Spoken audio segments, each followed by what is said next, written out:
Alright, anyway, I forgot this thing actually had a T-Rex in it, strangely enough. This is the Tyrannosaurus Rex Ambush Pack. When I went to Smith's and I was looking for things that they'd sort of, I don't know, new things, I did not expect to see the Mercedes-Benz at all, ever again. So I'm super excited to get into this guy. It also comes with a T-Rex and an Ian Malcolm. It's one of the only times I'm more excited for the vehicle than the dinosaur or the action figure. Right then, let's get me trusty tools out. Wait a minute. There's no sellotape on this. You're facing the wrong way, microphone. Is it just glue? Ooh, okay. A thin bit of glue. I don't mind. Talk about a thin bit of glue. Yeah, okay. Yeah, I'll happily take that. Will it all come out in one piece? Ooh, sounds like when you're on holiday and you take your luggage over the travelator things. Lovely. Even the car has little footsie locks. There's another T-Rex that we've seen a million times. But then this. Oh, yes. Go on, Jeff. We'll get you out of there, son. Come on, hit. We'll get you out of there one way or another. Or in one piece or another. Come on, up you come. Yay, he's free. Sarah. Always Sarah with you, isn't it? Time to move on. On the bloody doors? You've put clips on the doors? Come on! You put locking mechanisms on the vehicle doors! Damn it! You're a thing of beauty! Right, let's start with the most boring, shall we? The T-Rex. Normally, as a kid especially, I wouldn't really say that this is the most boring bit. We have another T-Rex with not a single toe or fingernail painted exactly the way I like them. Right, what can I say? It's another turtleneck T-Rex. It has the, oh, that's actually pretty solid. Yeah. Cartoony teeth, some little action there. You know, really, we're all getting it for this. We're all getting it for the car. This is just like a consolation. We got to. Also, will this one have its DNA code? Aha, it does! Go on, kids! Scan the code now! I will say, the head sculpt, actually, yeah. Head sculpt looks a bit different from the other T-Rexes, and noticeably different. It's far shorter if you get a frontal view of those eyes. I can't tell if he's looking at me or Whitney. Not bad articulation. Again, it's just another turtleneck T-Rex. And if we're going to be honest, it's a very poor attempt at making it look like a bull T-Rex. Apart from the sculpt, from the paint job, is what I'm trying to say. It's green, and then they added... they got very close to the, the model with the airbrush and went...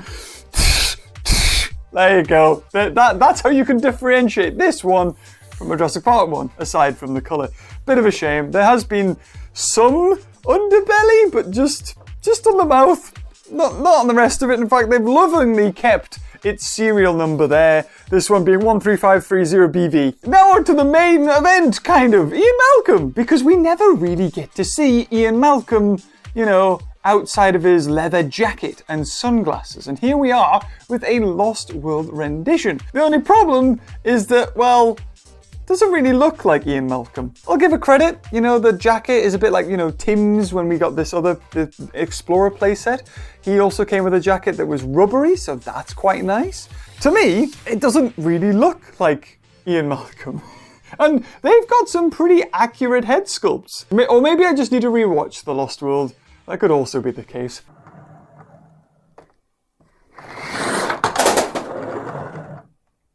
This is all I care about.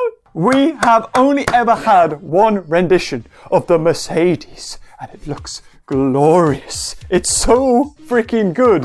This thing, if you remember, it's the classic car from when Eddie Carr got ripped apart above it with the two T-Rexes. It was the one that tried to free the RV when it was hanging off the edge. And it's so, apart from the RV itself, it's so freaking iconic.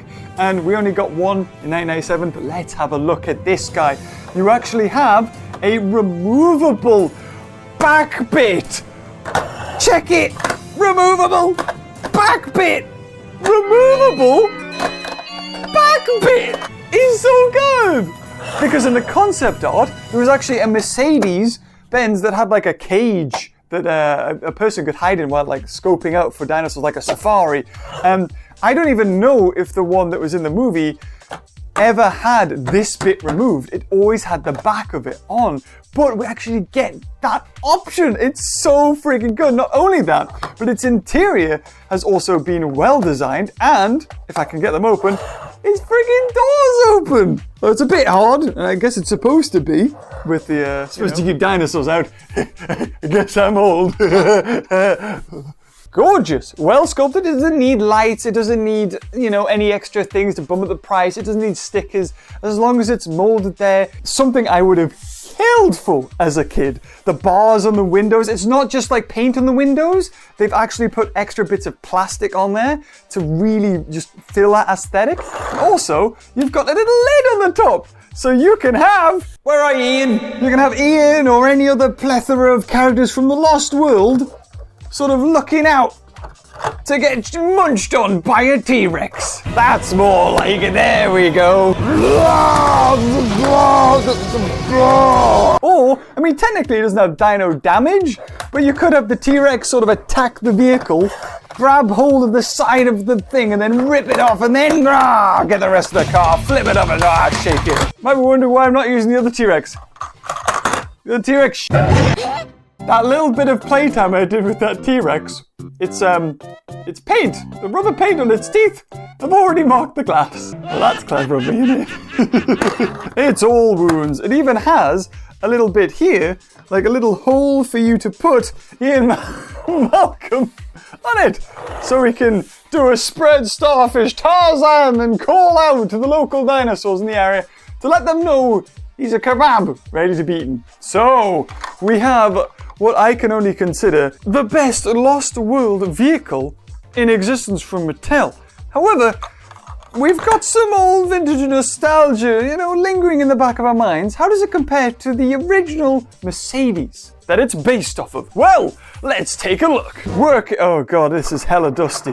Okay, excuse the dust, right? I had to go in my parents' attic last minute and fish it out of a toy box. This one I got on eBay ages ago. It never came with all its parts, but basically it had a thing that went over the top that shone lights. This, I think, was a gun where you put the missiles in, and it had something else like a satellite that came out.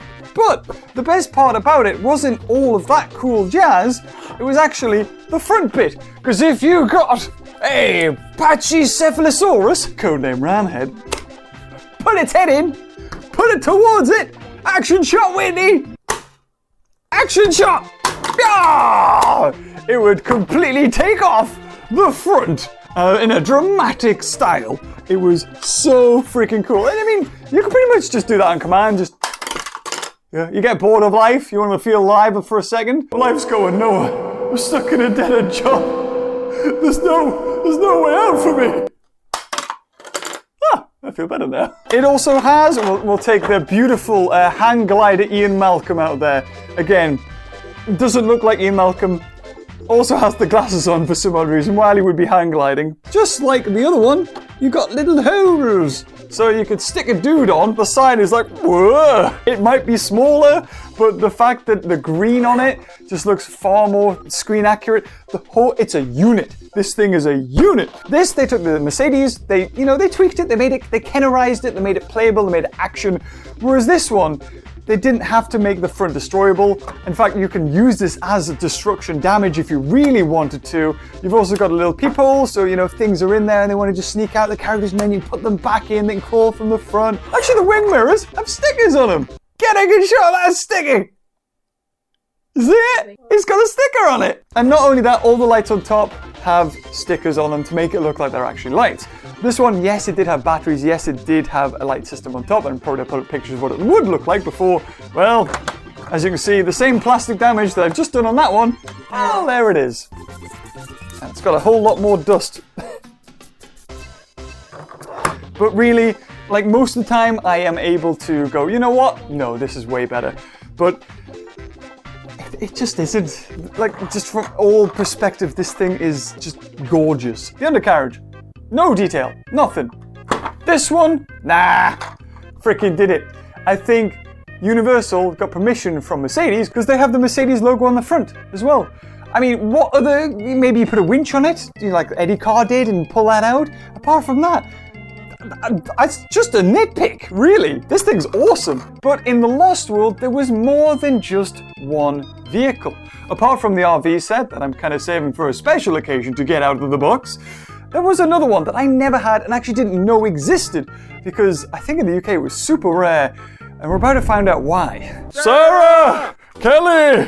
Why are all these women in my life causing me crap? This is the Hummer, or the Humvee as it was called, and it is glorious. Get a lovely close-up. It was the thing that the hunters used, and it was a unit. And if we look at the back, you can actually see what was it called? The ground tracker all-terrain vehicle, in case I didn't put up images of it. That's it. It had a stand, it had lights, and it had some sort of shooty thing. Apart from the RV, this, in my books, is the second best vehicle that Kenner released for the Lost World line. But I don't just have the box, we have the real thing! Bam! Look at that! That is glorious. This thing is massive. We bring up the Mercedes there, and it fits in with it so well. It's so good. But, I mean, just to get the sheer scale of it, that's it side by side. This thing, I mean, it's a Hummer, right? It's supposed to be so big. What you would do is you would have hunters in the seat, and then you could bring them up, and they have like taser things up, and you can fall out, and they would stab it.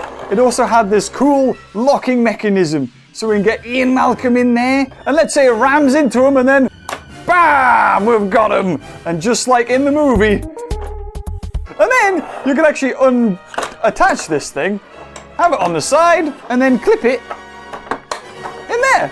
And you could just drive him away and you've got yourself a lovely Jeff Goldblum. But it had a gun on the top. You had these things that like these, I don't know what you'd even call them, these fences that come out the side. It's got like a crow's nest. There's stickers in the middle. It is gorgeous. I find myself giving it all these praises, and yet I look at it and it's just missing something. It's not a good guy. And the Mercedes in the movie, it was a good guy. So, just any excuse to get this thing out. It is freaking fantastic. I love it. This is my love letter, or message I suppose, to Mattel. Since you're starting to recreate them, you did it with Roland Tembo, with his little thing. I haven't actually reviewed on the channel, I do have it. But then you've also got the Mercedes. If you're gonna keep on doing this, don't forget the Humvee. And I hope you do not forget the RV either. That thing, put that on Mattel Creations. I'll back it. I'll back 5,000 of them if you needs be. In conclusion, how does the Mercedes or the ambush attack set, or Tyrannosaurus Rex ambush attack set, stand up? On its own, beautiful. And also comparing it to its ancestor, it far surpasses it.